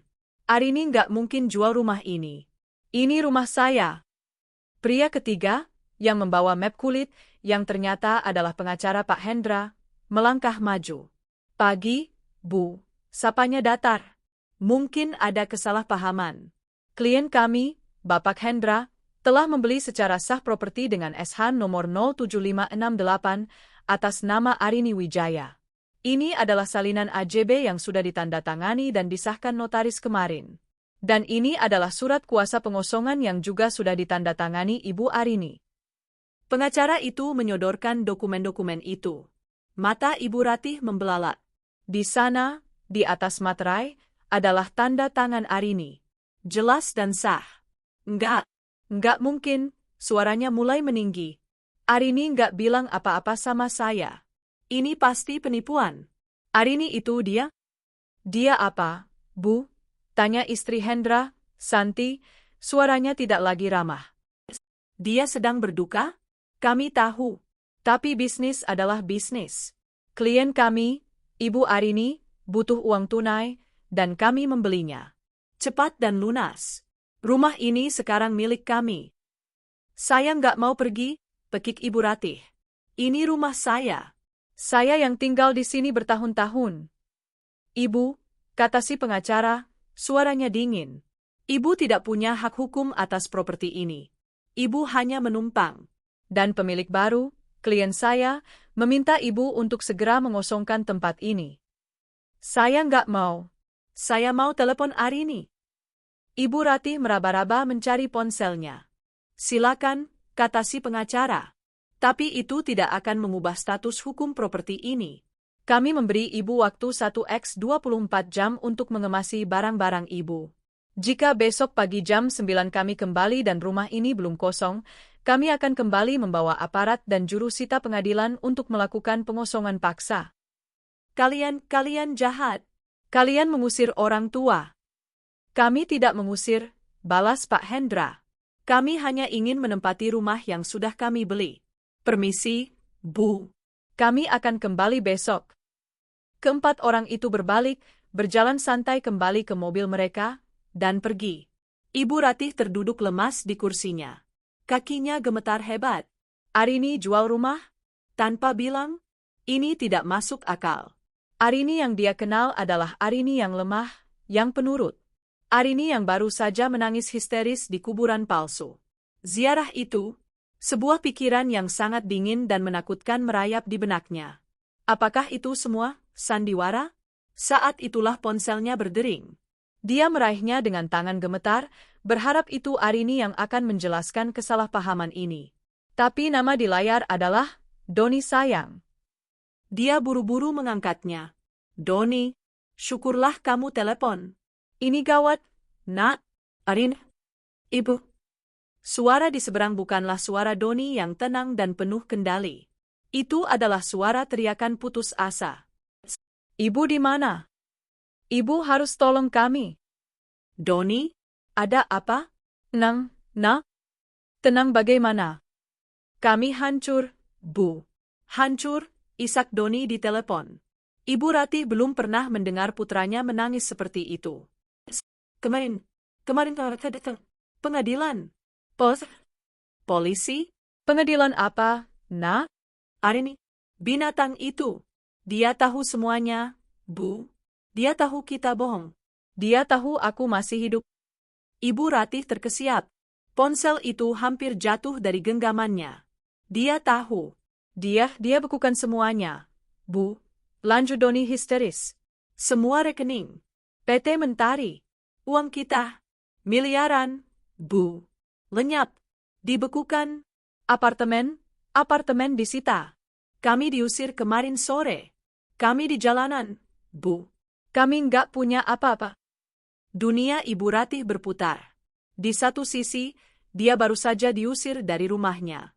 Di sisi lain, putranya, sumber kekayaannya, baru saja kehilangan segalanya. Semua terjadi dalam 10 menit. Surga mereka telah runtuh. Arini, dia tahu, bisik Ibu Ratih ngeri. Dia tahu semuanya. Era itu pasti hanya akal-akalannya. Kita dijebak, Bu, teriak Doni. Kami nggak punya uang. Amanda, dia cuma punya beberapa juta di dompetnya. Kami butuh tempat tinggal. Kami ke rumah ibu sekarang. Siapkan uang tunai, Bu. Kita harus sewa pengacara? Ibu Ratih menatap nanar ke depan, ke jalan di mana mobil Pak Hendra baru saja menghilang. Dia tertawa. Tawa yang kering dan gila. Rumah? Katanya pelan. Iya, Bu. Kami 30 menit lagi sampai. Cepat siapkan. Kita nggak punya rumah lagi, Doni. Hening di seberang sana. Apa maksud ibu? Arini, dia menjualnya. Bisik Ibu Ratih, air matanya kini mulai mengalir. Bukan air mata palsu. Air mata ketakutan. Pemilik barunya baru saja pergi. Dia memberi kita waktu 24 jam untuk angkat kaki. Keheningan total di saluran telepon. Doni akhirnya mengerti. Ini bukan serangan biasa. Ini adalah eksekusi total. Arini tidak hanya mengambil kembali uangnya. Dia mengambil semuanya. Dia menghancurkan mereka. Dia menghancurkan Doni, menghancurkan Amanda, dan menghancurkan ibunya dalam satu gerakan terkoordinasi. Janda lemah yang mereka remehkan itu ternyata adalah seorang ahli strategi yang kejam. Ibu? Suara Doni kini terdengar seperti rintihan. Lalu kita kemana? Ibu Ratih tidak punya jawaban. Sementara itu, di rumahnya yang tenang, Arini sedang duduk di lantai ruang bermain bersama Bima. Mereka sedang menyusun menara balok. Ponsel barunya bergetar. 2 pesan masuk hampir bersamaan. Pesan pertama, dari Farid, tim 2 lapor. Rumah mertua ibu sudah resmi berpindah tangan. Pemilik baru, Pak Hendra, klien rekanan saya, sudah bertemu dengan subjek. Laporan, subjek, Ibu Ratih, shock berat. Misi selesai. Pesan kedua, dari nomor yang tidak dikenal. Arini, angkat teleponnya. Apa yang kau lakukan sialan? Itu rumah ibuku. Disusul pesan lain, dari nomor yang sama. Arini, tolong jangan lakukan ini. Aku minta maaf. Oke, aku minta maaf. Kembalikan rekeningku. Aku akan ceraikan Amla. Tolong, Arini. Lalu pesan dari nomor lain lagi, yang juga tidak dikenal. Ibu, ini Ratih. Arini, tolong, nak. Jangan begini. Ibu salah. Ibu minta maaf. Kamu mau usir ibu ke jalanan? Ibu sudah tua. Tolong, nak. Arini membaca pesan-pesan itu satu persatu. Wajahnya tidak berekspresi. Dia tidak merasakan kepuasan. Dia tidak merasakan amarah. Yang dia rasakan hanyalah akhir. Dia meletakkan ponsel itu, mode silent. Dia memblokir kedua nomor itu tanpa membalas. Menaranya tinggi sekali, Ibu, seru Bima riang. Arini tersenyum, senyuman tulus pertama dalam waktu yang sangat lama. Iya, sayang. Tinggi sekali. Dia kembali menyusun balok. Satu persatu. Membangun hidupnya kembali. Di atas puing-puing kebohongan mereka 1 minggu telah berlalu sejak hari guncangan dan kengerian. 1 minggu sejak Doni dan Amanda diusir dari surga penthouse mereka, dan 1 minggu sejak Ibu Ratih kehilangan rumah yang bahkan bukan miliknya. Bagi Arini, itu adalah minggu paling tenang dalam hidupnya. Dia tidak lagi hidup dalam kabut duka. Dia tidak lagi hidup dalam bayang-bayang kebohongan. Dia hidup dalam cahaya kebenaran yang dingin dan tegas. Farid telah menasihatinya untuk sementara waktu pindah dari rumah utamanya. Hanya untuk berjaga-jaga. Orang yang putus asa bisa nekat, katanya. Aku dan Bima menginap di sebuah servis apartemen mewah yang aman, yang disewa Farid atas nama firma hukumnya. Tidak ada seorang pun yang tahu kami di sini. Kecuali Rika. Kamu yakin ini belum selesai? Tanya Rika suatu sore, sambil membantuku melipat pakaian Bima. Secara finansial, mereka sudah selesai, kataku, suaraku datar. Tapi secara hukum, aku harus mengakhirinya. Aku harus mengambil kembali namaku, perusahaanku, dan statusku. Kapan sidangnya? Besok, kataku. Gugatan pembatalan surat kuasa. Ini sidang pertama, tapi Farid bilang ini akan cepat. Buktinya tak terbantahkan. Sidang cerai dijadwalkan lusa. Ya Tuhan, Arini. Kamu luar biasa. Aku kalau jadi kamu, mungkin sudah gila. Aku tersenyum tipis. Aku sudah gila, Rit. Saat aku di makam palsu itu. Tapi sekarang, aku waras. Sangat waras. Ponsel rahasiaku bergetar. Sebuah pesan dari Farid. Sesuai dugaan. Subjek, Doni, sudah menjual jam tangan mewahnya untuk menyewa pengacara. Pengacara baru mereka mengajukan permohonan, damai, dan meminta pertemuan. Saya tolak mentah-mentah. Sampai jumpa besok di pengadilan. Aku menutup ponsel itu. Damai, gumamku sinis. Tidak ada damai bagi pengkhianat. Keesokan harinya, Pengadilan Negeri Jakarta Pusat. Aku berjalan menyusuri koridor marmer yang dingin. Aku tidak memakai warna abu-abu. Hari ini, aku memakai setelan celana powersuit berwarna biru navy. Tajam, profesional, dan kuat. Di sampingku, Farid Gunawan berjalan dengan langkah mantap, membawa koper berisi dokumen.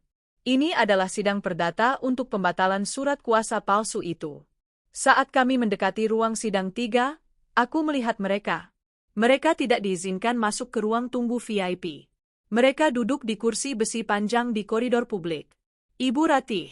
Wajahnya yang dulu angkuh kini kuyu. Dia tampak menua 10 tahun dalam seminggu. Dia mengenakan gamis yang sama dengan yang dia pakai di teras rumahnya, kini terlihat kusut. Dan di sampingnya, Doni. Pria yang kulihat tertawa di rest area dan di foto Rika, kini lenyap.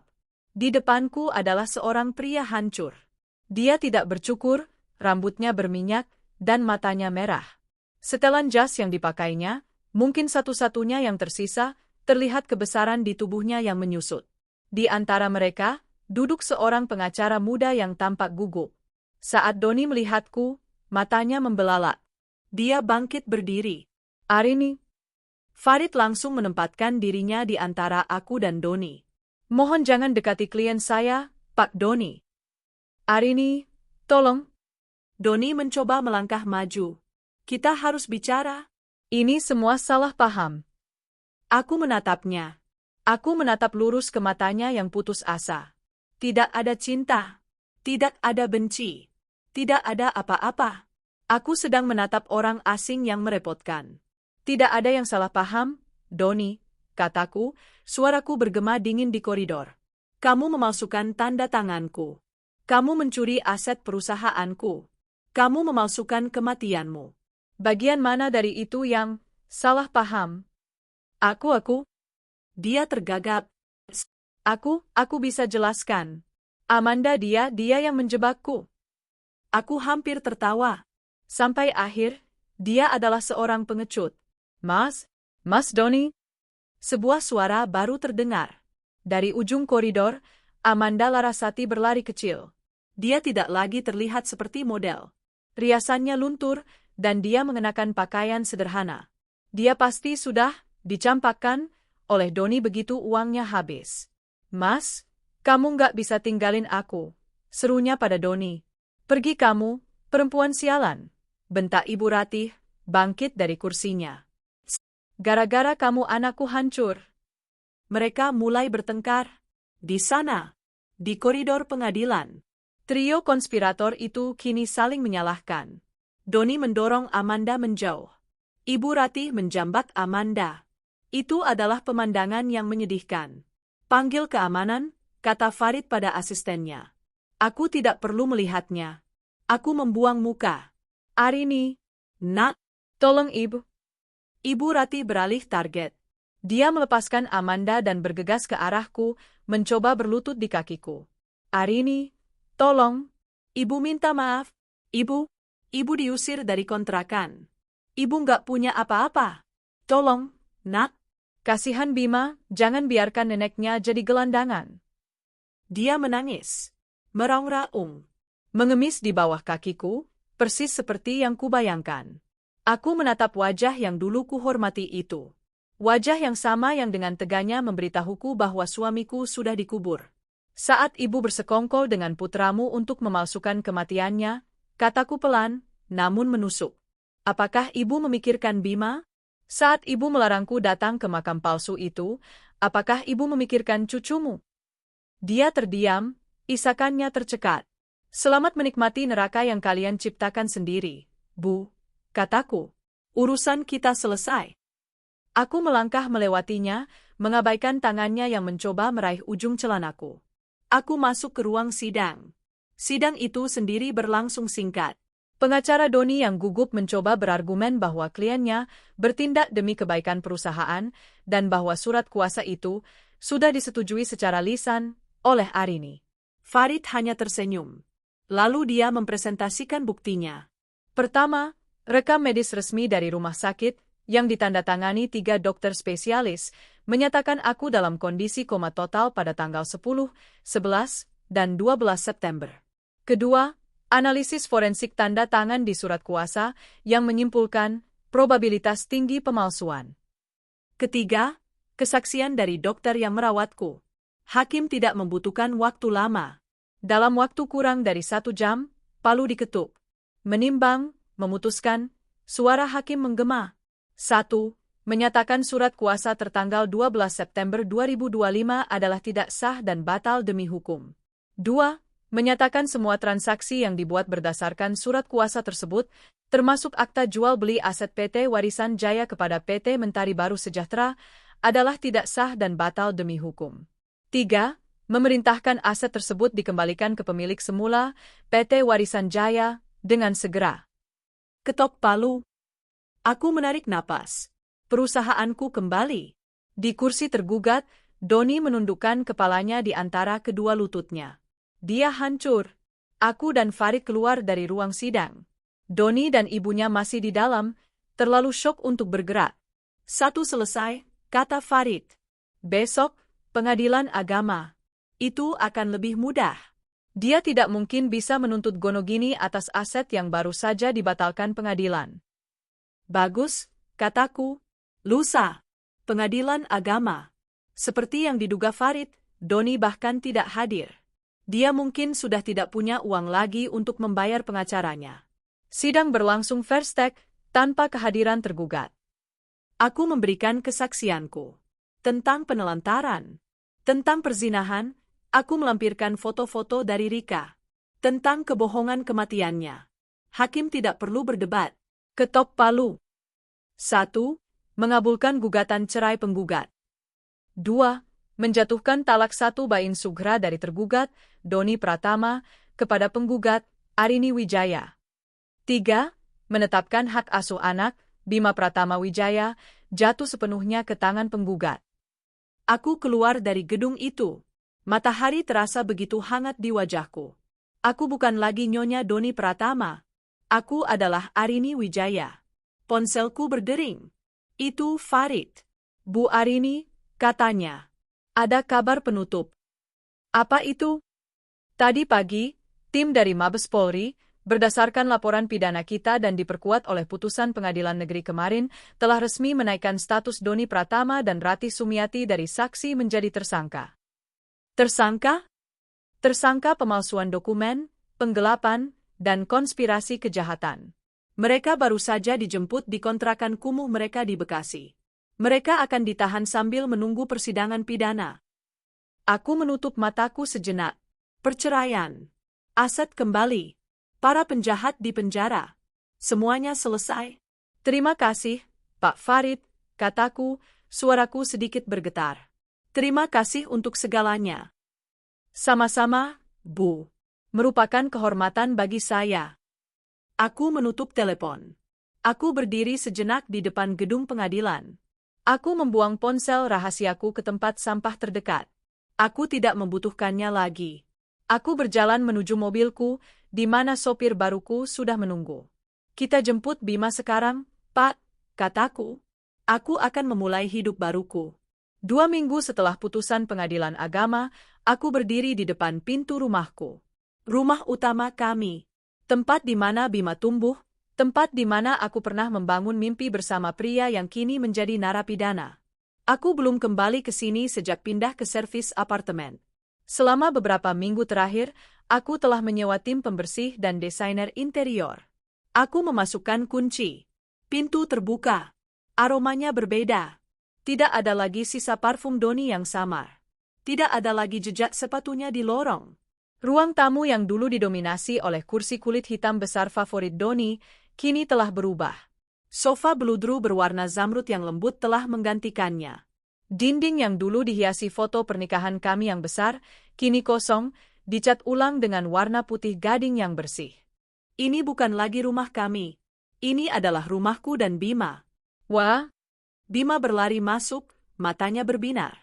kamar Bima juga baru, Bu. Tentu saja, kataku tersenyum. Lihat saja. Dia berlari ke kamarnya, yang kini dicat dengan tema luar angkasa, seperti yang selalu dia inginkan. Aku berjalan sendirian ke kamar tidur utama. Timku telah bekerja dengan baik. Semua pakaian Doni, sepatunya, jam tangannya yang tersisa, semuanya telah hilang. Disumbangkan. Dibakar. Aku tidak peduli. Lemari pakaianku kini terisi penuh hanya dengan barang-barangku. Aku berjalan ke balkon kamar. Dulu, aku dan Doni sering minum kopi di sini. Ponselku bergetar. Ponsel lamaku, yang sudah kuaktifkan kembali. Sebuah email dari Farid. Ibu Arini, sekadar info. Sidang pidana pertama untuk Doni P. dan Ratih S. sudah ditetapkan. Dakwaan, berlapis. Pemalsuan, penggelapan, penipuan, dan pencucian uang. Dengan bukti dari pengadilan perdata kemarin, vonis mereka sudah bisa dipastikan. Perkiraan, Juli 10 tahun penjara untuk Doni, dan 35 tahun untuk Ratih sebagai kaki tangan. Keduanya ditahan di rutan terpisah. Mereka tidak akan mengganggu Anda lagi. Juli 10 tahun. Waktu yang lama. Saat dia keluar, Bima sudah remaja. Saat Ratih keluar, dia akan menjadi wanita tua yang benar-benar sendirian. Aku menutup email itu. Aku tidak merasakan kemenangan. Aku hanya merasakan kelegaan. Keadilan telah berjalan. Minggu berikutnya adalah kembalinya diriku yang lain. Aku berjalan melewati lobi kaca PT Warisan Jaya. Karyawan yang melihatku tertegun. Selama ini, mereka tahu aku berduka dan sakit. Mereka pasti sudah mendengar desas-desus tentang CEO mereka yang meninggal, lalu dibekukan asetnya. Aku telah memanggil rapat Dewan Darurat. Aku masuk ke ruang rapat di lantai 19. Ruangan yang sama di mana Doni pasti sering duduk merencanakan pencuriannya. Aku mengambil tempat di ujung meja. Tempat yang seharusnya menjadi milikku sejak awal. Selamat pagi, kataku, suaraku tenang dan jelas, menggema di ruangan yang hening. Saya tahu, beberapa bulan terakhir ini membingungkan bagi kalian semua. Aku menatap mereka satu persatu. Saya tidak akan bertele-tele. Seperti yang kalian tahu, Doni Pratama telah melakukan tindak pidana serius. Dia menggunakan perusahaan ini untuk keuntungan pribadinya. Dia memalsukan dokumen. Dan dia telah ditahan. Beberapa dari mereka terkesiap.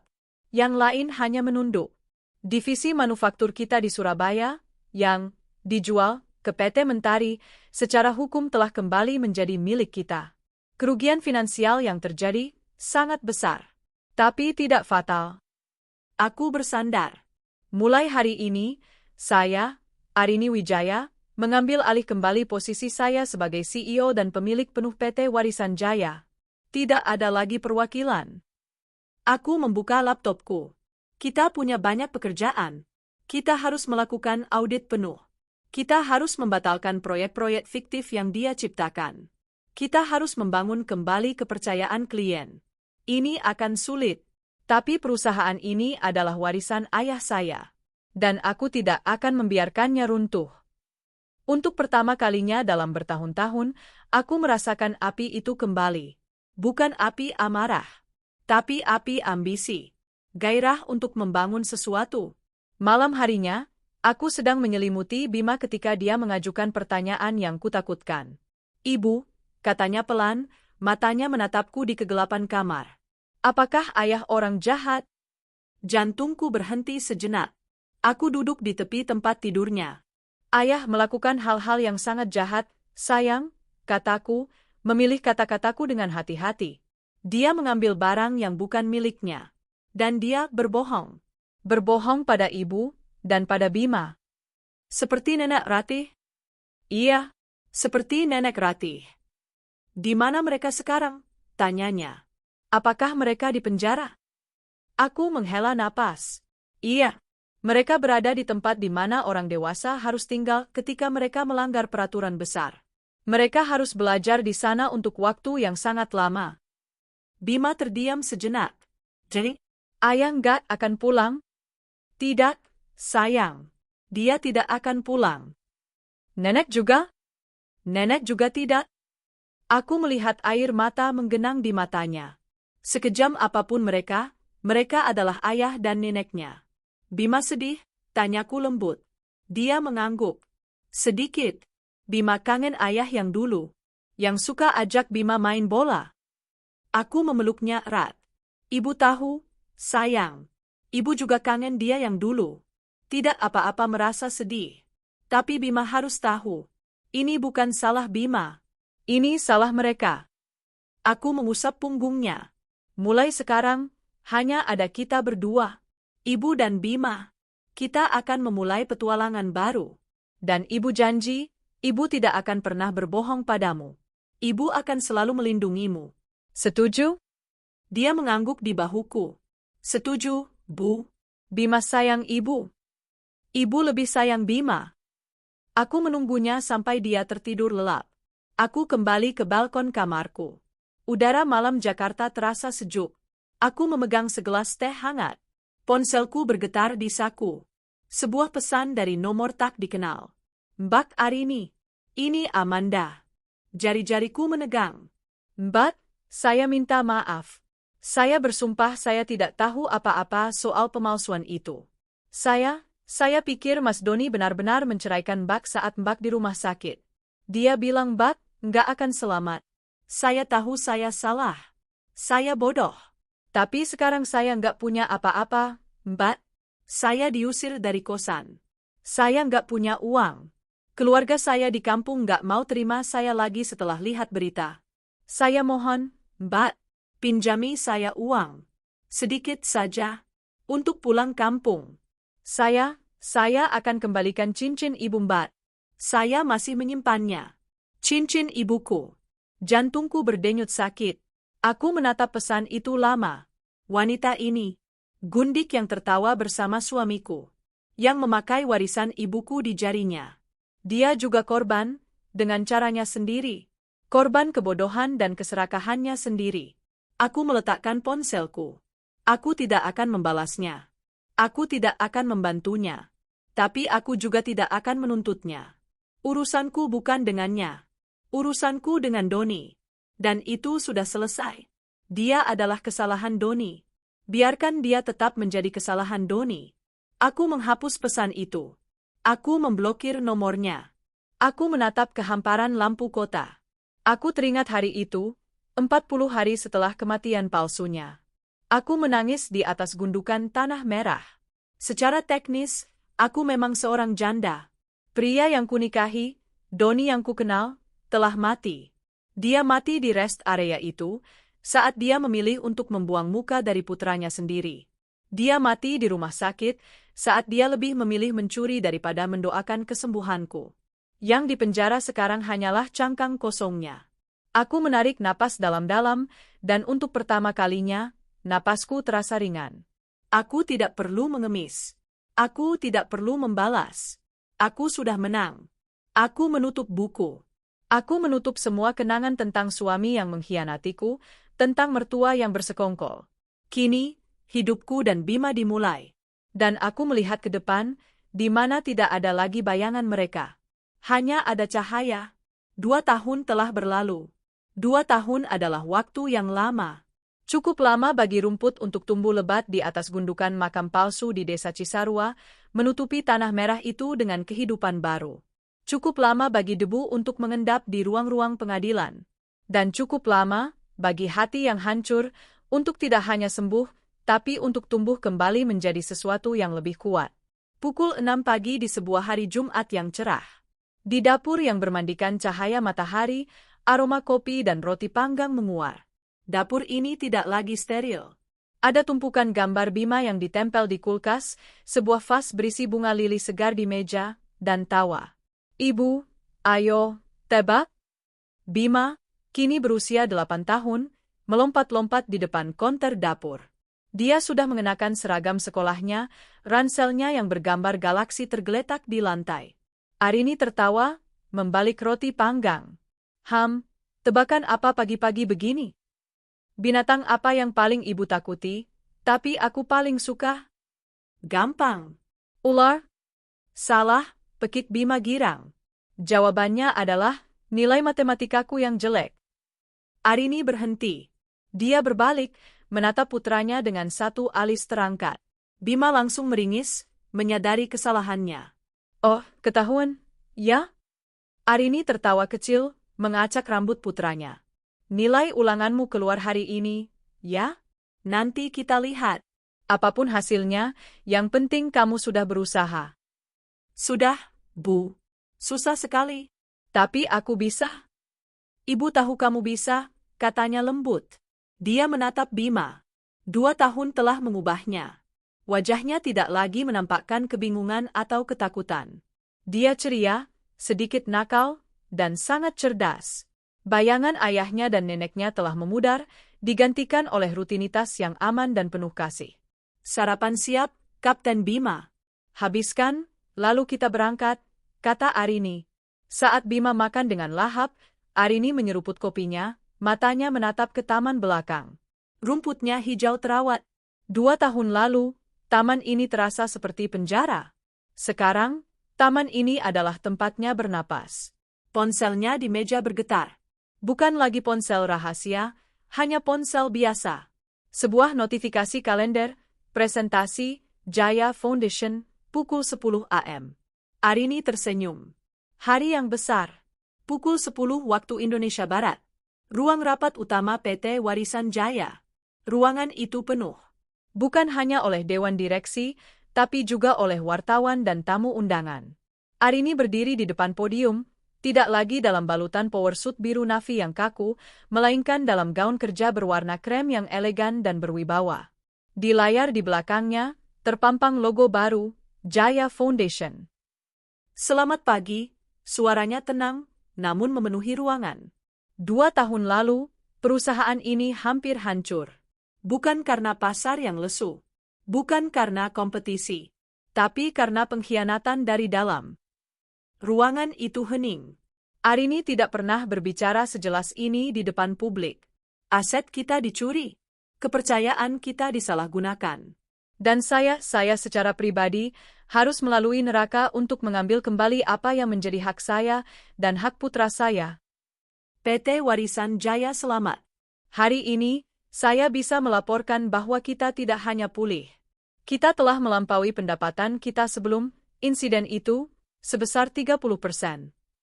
Tepuk tangan membahana. Arini telah merombak total manajemen. Dia memecat semua kroni Doni, mempromosikan bakat-bakat muda yang jujur, dan berinvestasi besar-besaran di teknologi baru. Dia terbukti bukan hanya pewaris. Dia adalah seorang visioner. Tapi, lanjutnya, mengangkat tangan. Pertumbuhan ini tidak ada artinya jika kita tidak belajar dari rasa sakit. Karena itulah, hari ini, saya bangga meresmikan Jaya Foundation. Layar berganti, menampilkan foto-foto wanita dan anak-anak yang tersenyum. Yayasan ini, kata Arini, suaranya kini sedikit bergetar oleh emosi, didedikasikan untuk 2 hal. Pertama, memberikan bantuan hukum pro bono bagi para ibu tunggal yang memperjuangkan hak waris dan hak asuh anak mereka. Dan kedua, memberikan beasiswa penuh bagi anak-anak yang menjadi korban penipuan finansial. Dia menelan ludah, menatap lurus ke kamera. Saya pernah berada di posisi itu. Saya tahu rasanya merasa sendirian, dibohongi, dan dianggap lemah. Jaya Foundation adalah janji saya bahwa tidak ada lagi wanita yang harus melalui itu sendirian. Tepuk tangan kembali meledak, kali ini lebih riuh. Rika, yang duduk di barisan depan sebagai salah satu dewan pengawas yayasan, mengedipkan air mata haru. Arini tersenyum. Dia telah mengubah racun paling mematikan dalam hidupnya menjadi obat bagi orang lain. Sore harinya, di kantor CEO-nya yang baru, terang, lapang, dengan jendela dari lantai ke langit-langit, Arini sedang meninjau dokumen terakhir sebelum pulang. Sekretarisnya masuk. Ibu Arini, maaf mengganggu. Ada kiriman surat untuk Ibu. Dari kurir. Terima kasih, Dian. Dia meletakkan sebuah amplop coklat tipis di mejanya. Amplop itu tidak memiliki alamat pengirim. Hanya stempel pos. Tapi stempel pos itu berasal dari sebuah kota kecil di Jawa Barat. Kota tempat terletaknya lembaga pemasyarakatan wanita. Jantung Arini berdebar sedikit. Hanya sedikit. Dia mengambil pembuka surat. Di dalamnya, selembar kertas folio bergaris, ditulis tangan. Tulisannya gemetar, khas orang tua. Untuk menantuku, Arini. Arini bersandar di kursinya. Itu dari Ratih. Arini, nak. Bagaimana kabarmu? Bagaimana kabar cucu ibu, Bima? Ibu harap kalian sehat. Arini, ibu menulis surat ini dari dalam tempat ini. Tempat ini dingin, nak. Tidak nyaman. Ibu sudah tua. Punggung ibu sakit setiap malam. Makanan di sini tidak bisa ibu telan. Arini, ibu tahu ibu salah. Ibu dibutakan oleh cinta ibu pada Doni. Dia anak laki-laki satu-satunya ibu. Ibu hanya ingin dia bahagia. Tapi ibu tidak tahu dia akan sejauh itu. Ibu bersumpah, ibu tidak tahu soal kecelakaanmu. Ibu hanya ikut apa kata Doni soal kematian palsunya. Dia bilang itu satu-satunya cara agar kamu bisa move on dan dia bisa memulai hidup baru. Ibu minta maaf, nak. Ibu benar-benar minta maaf. Apakah tidak ada lagi sedikit pun rasa kasihan di hatimu? Bapak meninggal 6 bulan lalu, Arini. Dia meninggal sendirian di rumah kontrakan sempit. Ibu bahkan tidak bisa datang ke pemakamannya. Ibu di sini, sendirian. Dan Doni? Jari Arini menegang saat membaca nama itu. Doni sakit-sakitan di penjara. Dia depresi berat, nak. Dia kehilangan segalanya. Dia terus memanggil namamu dan Bima. Pengacaranya bilang, jika kamu mau memberikan surat keringanan hukuman, dia bisa bebas lebih cepat. Dia sudah kapok, Arini. Dia sudah menerima hukumannya. Tolong, nak. Demi Bima. Apakah kamu tega membiarkan ayah dari anakmu membusuk di tempat ini? Apakah kamu tega membiarkan neneknya mati kedinginan sendirian? Ibu mohon padamu. Jenguk kami. Sekali saja. Bawa Bima. Biarkan ibu memeluk cucu ibu. Ibu rindu sekali. Dari ibumu yang menyesal, Ratih. Arini selesai membaca surat itu. 5 tahun lalu, surat ini akan membuatnya menangis. 2 tahun lalu, surat ini akan membuatnya marah. Hari ini, dia tidak merasakan apa-apa. Surat itu adalah gema dari masa lalu. Sebuah upaya manipulasi terakhir dari seorang wanita yang, bahkan di akhir hidupnya, tidak bisa berhenti berbohong. Ibu dibutakan? Bohong. Dia tahu soal uangnya. Demi Bima? Bohong. Dia menggunakan cucunya sebagai tameng. Dia memanggil namamu? Bohong. Dia memanggil uangnya. Arini tidak marah. Dia hanya lelah. Dia bangkit dari kursinya. Dia berjalan, bukan ke tempat sampah, tapi ke mesin penghancur kertas di sudut kantornya. Dia memasukkan surat itu ke dalam slot. Mesin itu berbunyi. Surat itu keluar di sisi lain sebagai potongan-potongan kecil yang tak lagi bermakna. Ratapan Ibu Ratih, penyesalan palsu Doni, semua kebusukan mereka kini hanyalah konfeti. Buku itu telah ditutup. Sabtu pagi, Pantai Ancol. Ibu, kejar aku. Bima berlari kencang di atas pasir basah, tawa riangnya diterbangkan angin laut. Awas ya, ibu pasti dapat. Arini, melepas sepatunya, berlari mengejar. Dia tidak berlari seperti seorang CEO. Dia berlari seperti seorang ibu, pura-pura lambat agar anaknya bisa merasa menang.